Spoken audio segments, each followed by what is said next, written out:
glória a Deus. Um pouquinho diferente do pastor aqui, que eu sou um pouco mais esticado na altura. Mas eu queria desejar um bom dia para vocês que estão aí do outro lado da tela.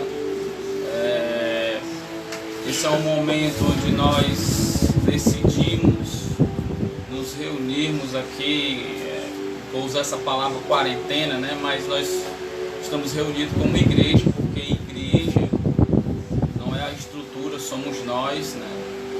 E nós estamos reunidos aqui não por medo, coisa dessa natureza, mas por respeito, mais por questão de se submeter a algumas coisas, porque nós temos a nossa forma de ver, de crer, existe uma fé que foi depositada no nosso coração, mas há pessoas que estão ao nosso redor que não compartilham da mesma fé, que não pensam da mesma forma que você pensa, que não crê como você crê, né? E nós sabemos que nesse momento há muitas pessoas amedrontadas, cheias de pânico, e nós não queremos causar pânico e nem medo à vida das pessoas. Nós queremos compartilhar aquilo que faz parte da nossa vida, que é a palavra de Deus e que nós cremos que é a verdade.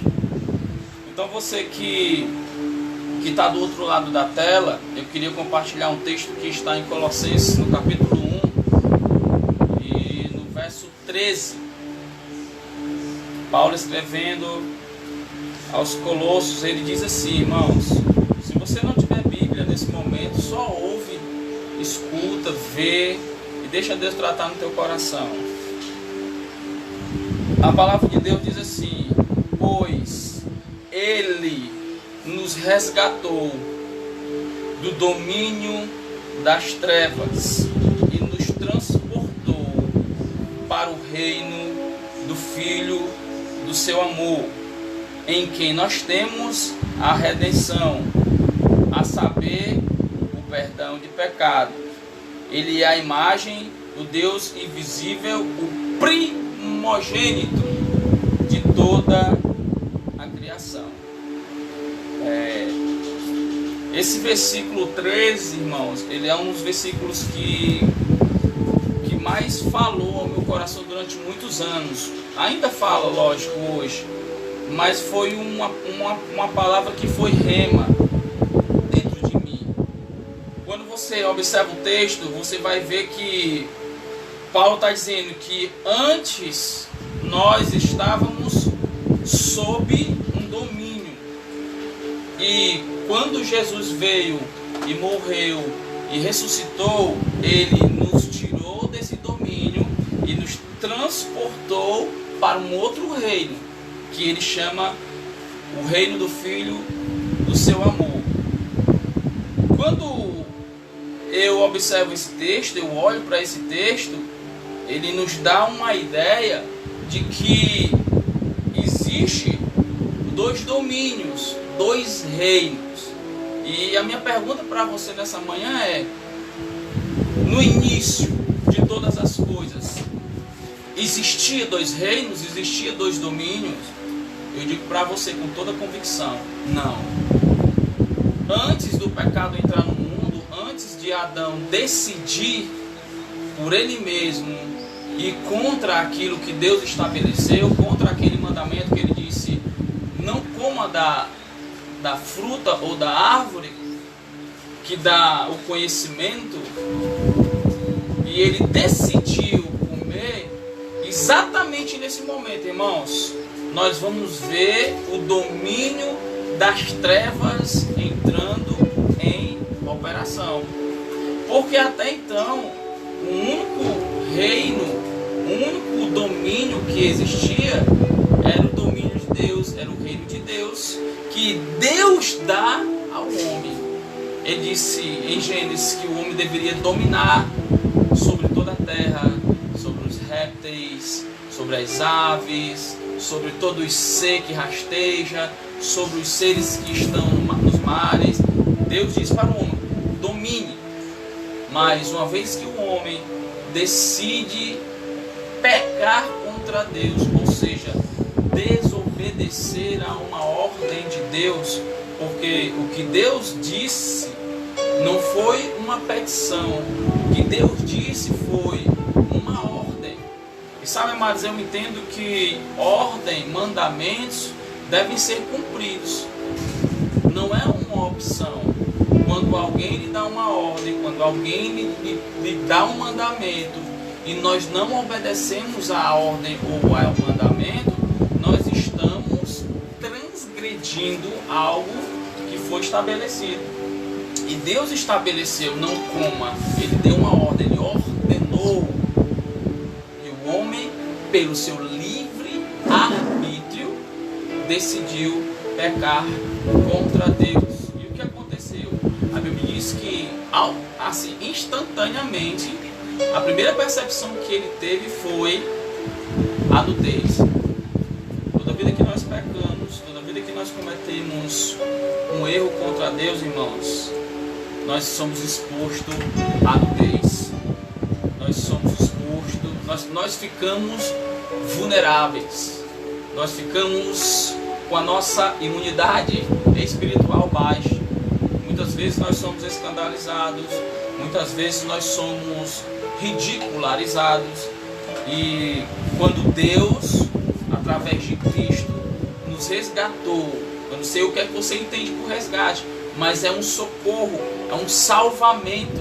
Quando você vai a uma praia, você vê ali diversas pessoas banhando, e há algumas situações ou alguns ambientes de praia, de banho, que você vai ver barracas, onde tem lá exposto aquela cruzinha, identificando que ali são salva-vidas. E eles ficam antenados, observando o mar para ver se vai acontecer ou se está acontecendo alguém precisando de um socorro, se afogando ou coisa dessa natureza. E quando eles percebem, eles tomam uma atitude rápida, emergencial, instantânea, estratégica. Eles são precisos naquilo que vão fazer. E eles vão lá e resgatam aquela pessoa que estava morrendo, que estava se afogando. Da mesma forma, quando nós estávamos nos afogando, quando nós estávamos indo para o inferno, Jesus, de forma figurada, eu quero usar isso, se manifestou como um salva-vidas, foi lá e nos resgatou. Ele nos trouxe, Ele nos tirou daquilo que era perigoso e nos transportou para o reino do Filho do seu amor.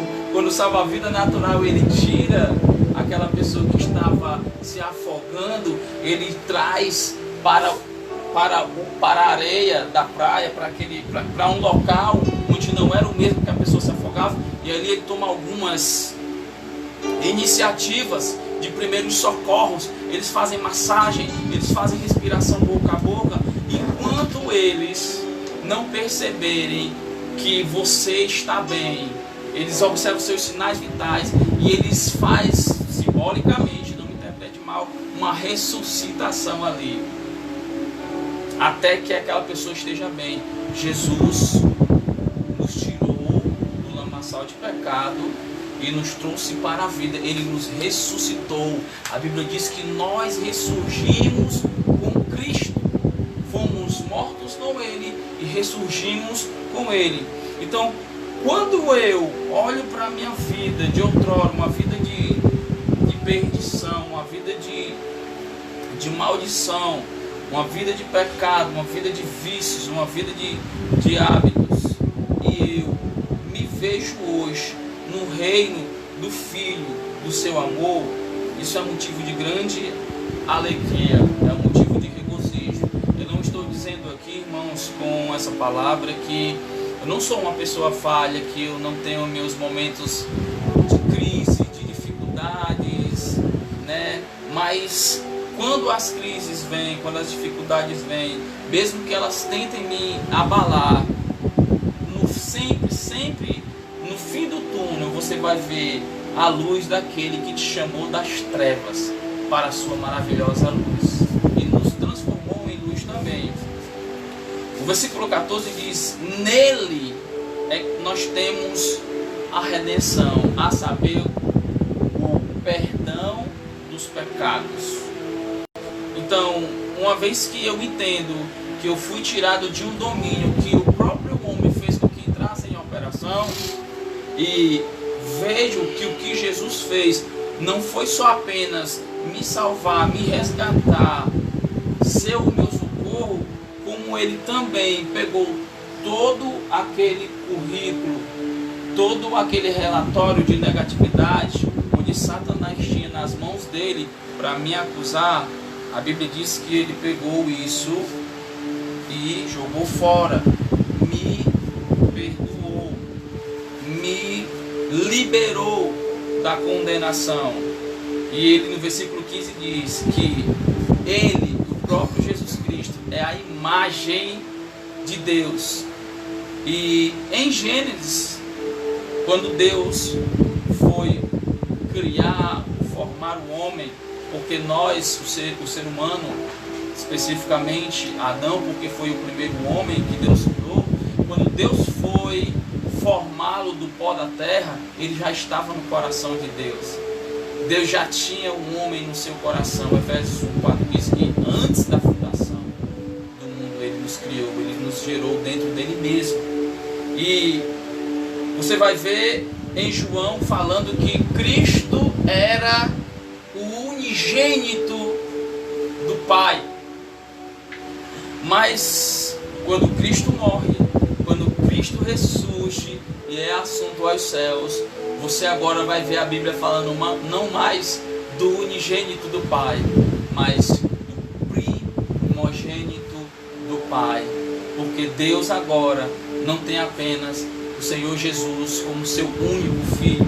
Ele é o único filho capaz de salvar. Mas nós somos, dentre outros irmãos, filhos de Deus. Porque a Bíblia diz que ele é o primogênito. Não me importa a classe em que eu estou, segundo, terceiro, quarto, quinto, sexto, não me importa. O que importa é que hoje eu sou filho de Deus, você é filho de Deus, você que ainda não confessou o nome de Jesus, você também pode ser filho de Deus, porque a Bíblia diz em João que para que eu seja reconhecido, para que Deus venha assinar na nossa certidão, assumir a filiação, a Bíblia diz que eu preciso recebê-lo. Ele diz que veio para os que são seus, os seus o rejeitaram, mas todos, não é um, não é dois, não é branco, não é o preto, não é a mulher, não é o homem, ele diz, todos quantos o receberam, deu-lhes o poder de se tornarem filhos de Deus. Então, o que nós precisamos hoje, eu não sei como você se encontra, eu não sei se você está afastado, ou se aconteceu alguma coisa com você que tenha lhe entristecido, que tenha lhe feito tentar naufragar na fé, ou você que está sem congregação, eu não sei como você se encontra, mas Deus conhece, Ele prescruta o mais íntimo do nosso interior. A minha mensagem para você é que essas palavras, elas possam ser validadas na sua vida. Jesus não vai mais precisar voltar à cruz. Jesus não vai precisar mais morrer na cruz. Quando alguém reconhece Ele como único e suficiente, ninguém vai ter mais que trazer Jesus para a cruz, porque já foi feito. Então tudo que diz respeito à salvação, tudo que diz respeito à redenção, que é da parte de Deus para com a nossa vida, já foi feito. O que eu preciso é entender que isso que a Bíblia diz é uma verdade que fala ao meu respeito, e acatar e receber essa mensagem, para que assim ela seja validada na minha vida. Quer um exemplo? A Bíblia diz que, Isaías 53, que Jesus já levou sobre si os nossos pecados, as nossas dores, as nossas transgressões, o castigo que nos traz a paz estava sobre ele, e pelas suas pisaduras nós somos sarados. Eu pergunto para você, o tempo do verbo que esse texto fala para nós é algo que vai acontecer ou que já aconteceu? Você não era nem nascido ainda. Quando o profeta Isaías declarou essas palavras, Jesus ainda nem tinha nascido. Mas Deus deu uma palavra de sabedoria ao profeta, onde falava de algo que iria acontecer. E hoje, nos nossos dias, nós temos essa revelação. O que nós precisamos é declarar essas palavras quando nós estamos doentes. Ah, mas nós vemos tantas pessoas doentes, nós vemos o coronavírus, pessoas atribuem a Deus, pessoas atribuem ao diabo. Mas o que a Bíblia diz é que Ele já levou sobre si as dores e as enfermidades. E eu preciso acreditar nisso. Quando a Bíblia fala de salvação, e se eu confessar o nome de Jesus Cristo eu serei salvo, eu preciso acreditar que essa palavra é válida, porque a nossa salvação não é algo visível. A Bíblia diz que a nossa salvação é pela fé mediante a graça. Eu preciso acreditar que quando eu reconheço Jesus como Senhor e Salvador da minha vida, eu estou livre da condenação. Paulo, escrevendo a Romanos, no capítulo 8, ele diz que aqueles que estão em Cristo, não há mais condenação. Fala de algo presente, permanência, continuidade. Não é simplesmente eu dizer que quero Jesus e a partir daí depois eu não querer mais me preocupar com as coisas que diz respeito a Jesus. Eu preciso dar continuidade naquilo que eu disse que eu creio, para que essas condenações não estejam sobre a minha vida. Eu preciso acreditar nisso, nas verdades. Eu preciso andar sobre elas. É uma permanência. Uma vida de salvação, uma vida em Cristo é uma vida de permanência. Ainda que eu erre, ainda que eu falhe, ainda que eu transgrida. Mas eu preciso entender que quando essas coisas acontecerem, se acontecerem, existe um advogado fiel e justo junto ao Pai, que intercede por nós, que nos defende e que nos absolve. Então nós precisamos acreditar nisso. Sabe, eu nunca vi, humanamente falando, um advogado tão perfeito quanto Jesus. Eu respeito a área do direito, é uma área que para mim é muito cauteloso, né? Porque você passa 4 anos estudando, 5 anos, eu não sei precisamente quanto tempo hoje é uma faculdade de direito. Mas, amados, muitos, eu não quero generalizar, mas muitos que hoje têm a profissão de advogado, com todo respeito, eu não quero que ninguém me interprete mal, mas eu preciso falar isso. Muitas vezes o advogado, ele está ali para fazer o trabalho dele, e muitas vezes eles têm clientes que câmeras, as pessoas, testemunhas são contra o cliente, dizendo crimes que cometeram, né? Tipo, matou uma pessoa, a câmera viu, pessoas viram, pessoas presenciaram, pessoas estavam no momento, mas vai chegar alguém para defender aquela pessoa, sabendo que aquela pessoa está errada. Ou seja, o profissional, com todo respeito, está sendo ali pago por aquele cliente para mentir, para que ele consiga uma absolvição, para que ele consiga uma pena menor. Jesus nunca precisou mentir, Jesus nunca precisou ganhar propina, Jesus nunca precisou de nenhum valor para te defender junto ao Pai. Sabe por quê, amado? Porque Deus sabe das nossas limitações, Jesus sabe das nossas fragilidades, e quando nós erramos, Ele não nos condena.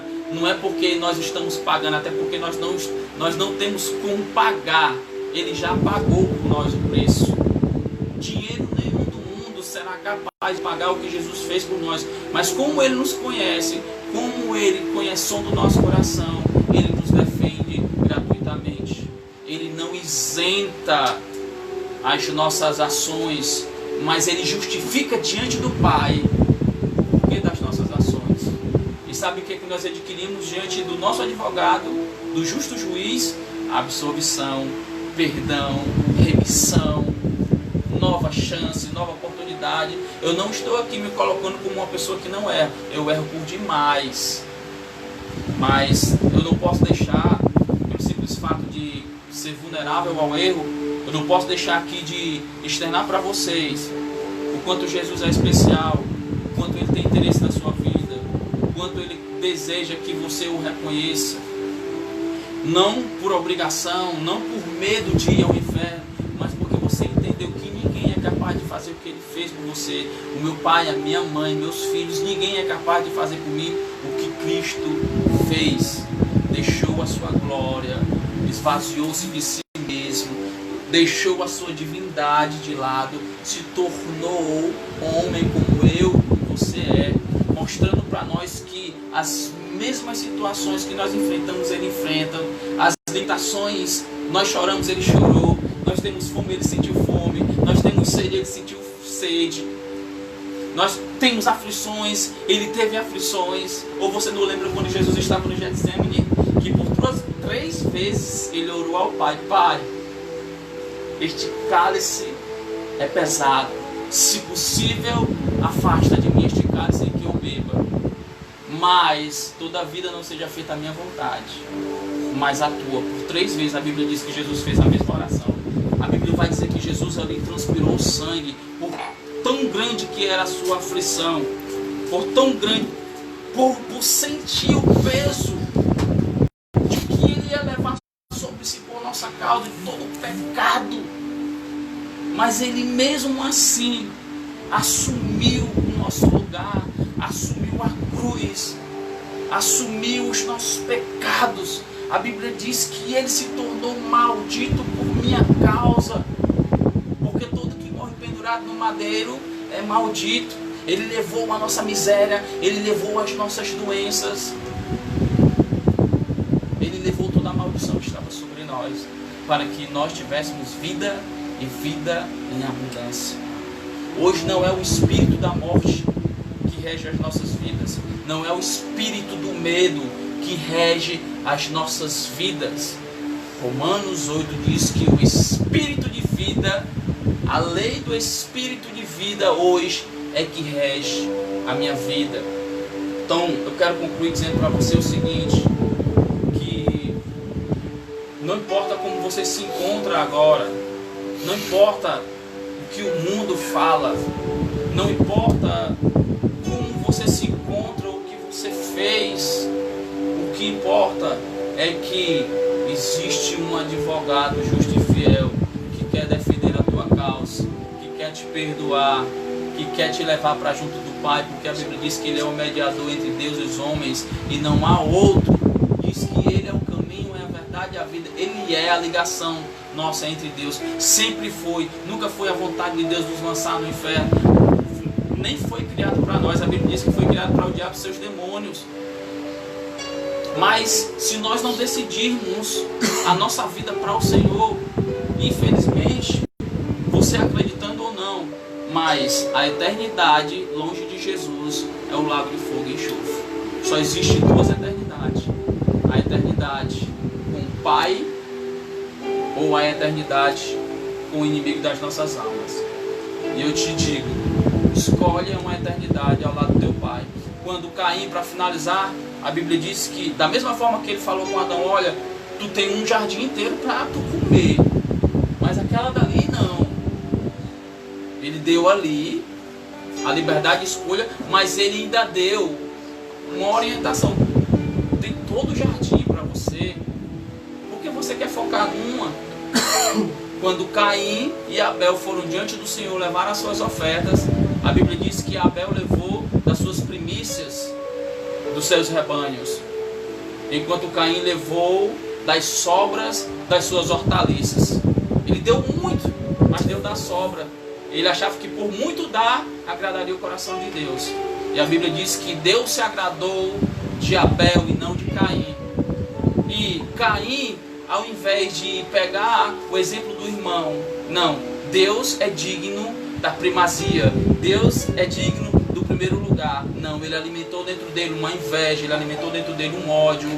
E o que ele começou a maquinar na sua mente foi: eu vou tomar o lugar do meu irmão, porque se ele não estiver mais presente, não tem ninguém para Deus se agradar das ofertas, então ele vai se agradar da minha.